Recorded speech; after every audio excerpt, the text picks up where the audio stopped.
Comissão B Parlamento Nacional alertava Comando Polícia Nacional Timor-Leste a continuar o patrulhamento e a capital dele. Terça-feira, Presidente Comissão B, Domingos Augusto Decker, observa e a semana Hirak Ikosne, jovem Sira sempre conduz motor e dalam público. A velocidade maka asliu, no usa cano racing ho di halo barulho. Situação irane foi ameaça mosba e maseluk minha vida.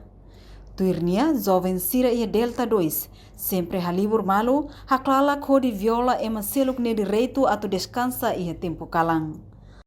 Maximiza sirani patrulhamento também jovem sira começa halo barulho kalang-kalang ho motor kilar toh lorong ami ha arredores Delta 2 ribane kalang la toa e rotunda sira toca música hakilar e sai motor semo mai orikalang to orit lorong até tos basic 7 horas polisi to mai mak sira foi halai na makari.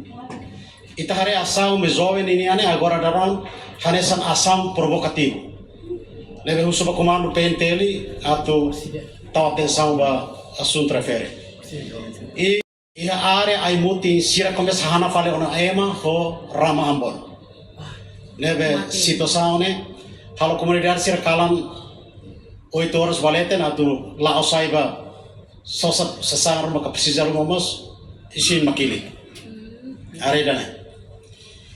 Hatamba questão vice-ministro assunto parlamentar, Adérito da Costa considera preocupação irane pertinente tebes, nune nya parte se hatoba comando PNTL ho Ministério Interior, coordena ho comandante PNTL município Sira, atuhalo patrulhamento e a tempo kalang.